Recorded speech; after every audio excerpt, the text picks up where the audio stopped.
Yeah, let's go ahead. Let's do it. Guardians of the Galaxy Volume 3. I got a lot to say about this movie, and Yeah. I'm curious to see what you're going to say about it. The trailer was an interesting mix, right? It reminded me a little bit of the last trailer we had for an MCU movie. Well, I guess the last one would have been Black Panther, but it reminded me a little bit of. Well, check it out. We got love from Peter. He's saying we'll be millionaires eventually. Well, thank you, Peter. And if you want to contribute, go ahead. Actually, you're in the hospital, so if you want to get other people around you to contribute, we'll be happy. Yeah. So listen, it had a mix. First of all, I didn't see as much humor in this trailer. Did you? No, this seems like they're. But well, first off, I think Peter's. If I know you didn't like the holiday special, but Peter is a different Peter than he was in the first movie. He's arguably maybe a little more upset because he's actually lost more in life now. Right. He's You know no what I longer mean? he's no longer considered a box office draw. Oh, we're talking. I'm talking about Chris Evans. We're talking about Peter. My bad. Yeah. Listen, man. Yeah, so I like the tone of the trailer because I like I've been saying over and over again on this stream. I think Marvel's been overdoing it with the humor. We need to peel back a little. You know, Sure. Oh yeah. We need to have some real emotional resonance, and there were a lot of people screaming in the trailer. You know, a lot of close-ups of people going, "No!" Yeah, there was. Well, what I thought, that one, especially with the one you're talking about with Peter looking down. Well, Peter's just like, no, and that lights in his face. That's definitely, in-game type stuff. So there definitely is going to be some finality to this movie. You know what I mean? How much do you think Gamora's going to be in this? Because wasn't she filming Avatar 35 at this time? Well, yeah, I think from what I understand, it was filming it a lot of it. I think she was pretty much having to go back and forth. So to be honest, I think she's going to be in the movie, but I think also what they're going to be dealing with is her trying to find her place. That looks like there's some scenes of her where she's maybe alone. You know what I mean? So I think that they got to have her and Peter together at the end, right? That's what I was about to say. I think that they will have them ending up together, and it will be a happy ending for them too. But I wouldn't even be surprised, because they've talked about the Guardians of the Galaxy keeping on going on. I wouldn't be surprised if they switch characters in the Guardians of the Galaxy, keep a couple of them. But I wouldn't be surprised if Gamora and Peter peace out. Yeah, listen, I was wondering if this is a farewell, James Gunn's farewell to MCU until he gets fired from being the head of DCEU, because that's a thing, right? That's a cycle of the DCEU. Sure.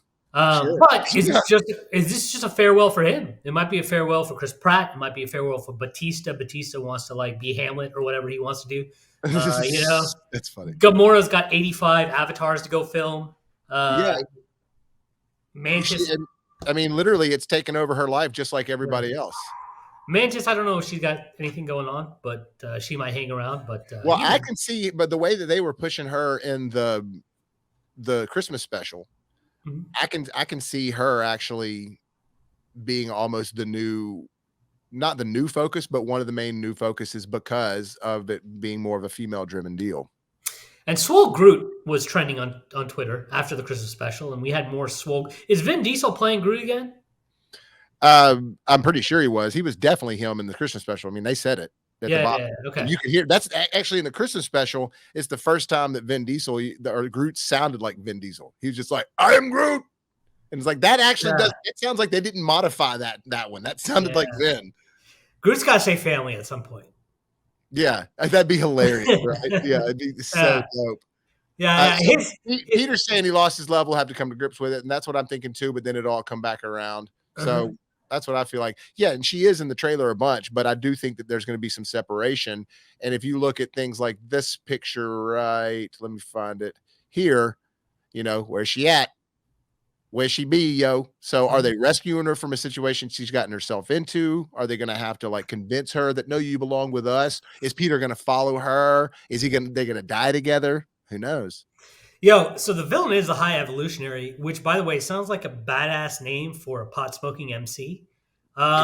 Yes, that they'd be like, I am the High Evolutionary. Yes, we didn't get the Who's the Master opening, by the way. So this is Who's the Master? There you go. Yeah. So yeah, listen. And By the way, we'll put the banner up so you can get the socials to kind My of. fault. Yes, I got to get. I'm still getting used to doing that. I was trying to just let him know on the down low, but he called himself out. Oh no, yeah, it's you can call me out all day long. I'm fine with it.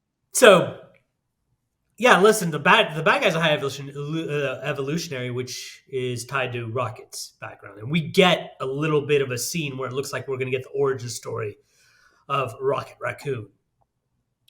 Yeah, no, that would be great. And what I love about Rocket Raccoon's character is that obviously there's torment inside of him, and he uses the humor to mask it. So to me, that's already a great character, and I'd love for them to. I'd love to see. Is it a great character, or is it me? Yeah, using humor to mask my pain. I got you, Rocket. I'm right there with you, fam. Yeah, you have people like Frank Castle who go and avenge his family when they get killed. If that were to happen to Anshul, he would just start making jokes. Yeah, for sure. But yeah, man, listen, this trailer looked promising. I think Derpy said all he saw was Adam Warlock. Which that looks good. I mean, he looks cool in it with his gold paint. Yeah. But, he also looks like he should be playing He-Man in the Masters of the Universe movie that's going to get filmed every other year that never gets filmed. You know what's funny is and there's been some awesome concept artwork for that too. I don't know if you've seen some of the film concept artwork. No, all we get is a shitty Kevin Smith cartoon. Oh boy, which by the way, that's some news that we should have talked about is he's got a new movie coming out under his production company. He's not even directing it. It's a production company, which I don't know if you ever saw anything that Wes Craven presented that he didn't direct, but his production company, which Wes Craven presents, all of those were terrible. Yeah, well, I mean, it can't be any worse than the actual Kevin Smith movie, so we'll just... Boy, here we go. Bring it on. I love you, Kevin. I love you, Kevin. He just wants a job, Kevin. And give him a job. He deserves one because he's better than you are. He has the power, yeah. He definitely does. But yeah, so listen, it seems promising. It seems like it's going to be epic. As far as it's going to some serious shit is going to happen. Yeah, I like the music choice for this trailer, by the way. I do too. James Gunn likes a lot of those deep cut oldies. Well, he's been going up in decades. This is 90s, right? That song, which I can't remember the name of it for some reason, but it came out when I graduated high school in 97. Yeah, I'm old. Yeah. But yeah, it's a remix of that song, and the remix sounded pretty epic. So yeah, and you got to remix songs like that to make it coincide with the theme of the trailer and everything. Hey, what do you think about these suits? This is another thing. Do you think it's going to be a time jump? Because another thing I thought about is that they're going to have to be explaining the blip. Gamora is going to have to be completely coming to grips with everything that happened with the blip because she still helped kill her father, even though he killed her. She's the past version of her that they went and brought back to the new fight helped kill Thanos. So are they going to be covering that? Is she going to be her and Nebula going to be cool at all? Bobo, what have I told you about comic book properties? What is the one thing we must always have? Daddy issues. Yes. Of course they're going to cover it. Mm-hmm. You cannot have a comic book movie without daddy issues, son. At least not an MCU one. Listen, what was the Mark Millar comic book property that came out on Netflix? The name I'm blanking on because it sucked. It was a series. What was it? I don't even. I don't watch Netflix is like my least watched one. I'm looking it up. I mean, I do watch it, but yeah. So Peter wanted to talk about this too. Jupiter's Legacy. Oh, wait. Okay. So that one actually got mixed reviews, but they just canceled it. Sucked. Yeah.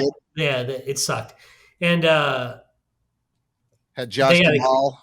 Yeah, they canceled it because it sucked. They're not going to get season one ends on a cliffhanger. I didn't even finish season one. I read the comic book way back in the day. The thing about Mark Millar properties is we're getting a little bit off track here, but it's fine. Who's the master? It's a podcast. We can do that. Yeah, sure enough.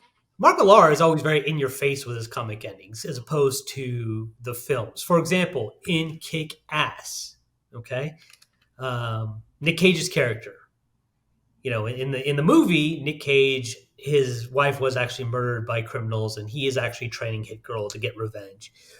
In the comic book, we find out that he's just a crazy person, that his wife is still alive. She's been wondering where her daughter is because her husband ran off with her. And the husband is just some super obsessed comic dork that's crazy and makes up the story in his mind about his wife getting murdered and trains his daughter to be an assassin. In the end of Kick-Ass, he gets with a girl in the movie. In the comic book, when he takes off his masks and he lets the popular girl know that, hey, the kick-ass the superhero that you're in love with is actually the nerd from school, she kicks him in the nuts and gets pissed off for lying to her because he's disgusting, right?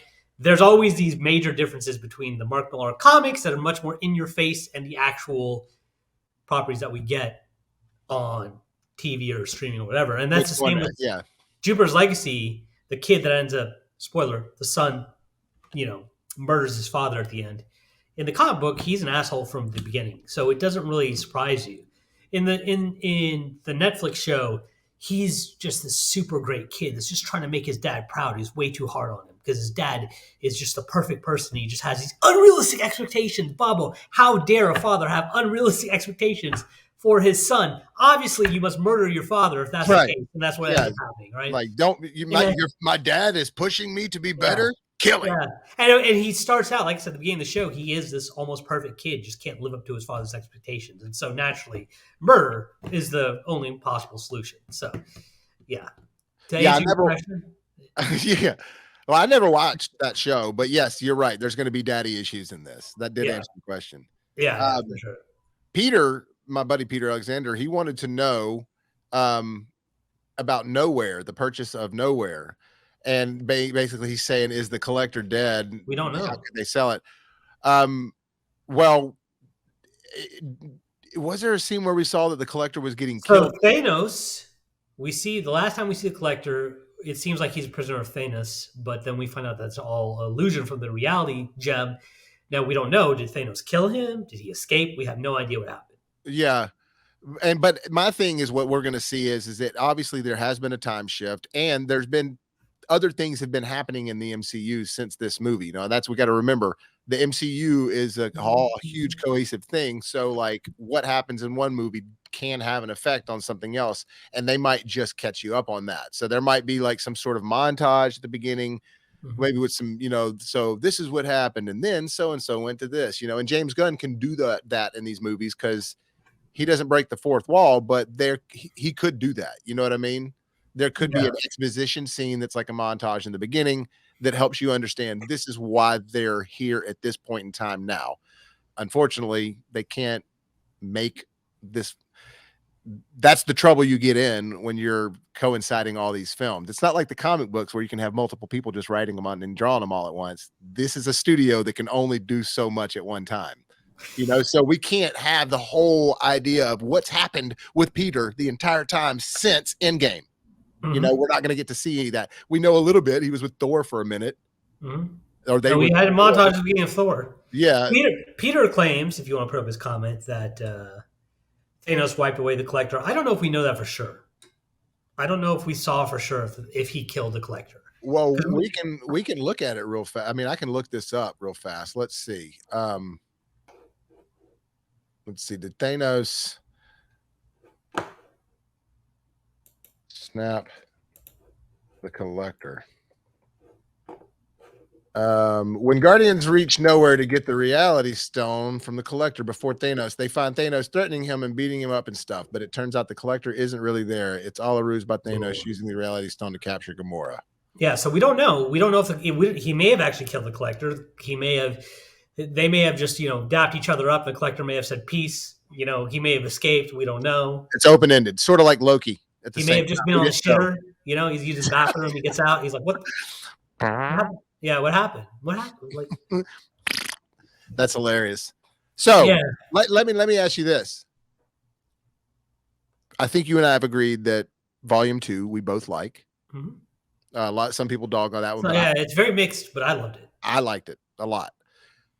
Are you expecting this one to at least be even keel with those first two, or you think it's going to be such a different tone that you're worried?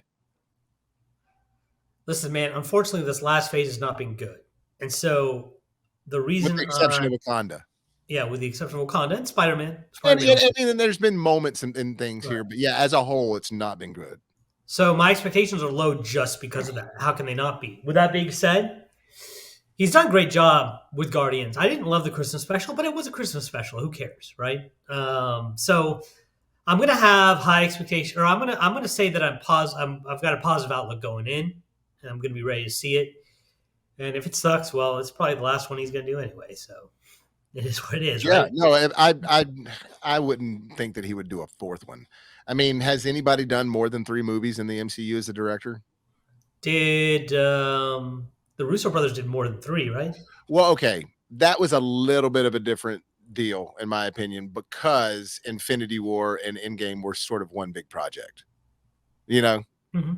So that was kind of, I mean, yeah, so they did 4 movies, but even then it wasn't like a trilogy type. Like, yeah, they didn't do the first Captain America. You know what I'm saying? Like, but James Gunn has started Guardians. No one else has touched it.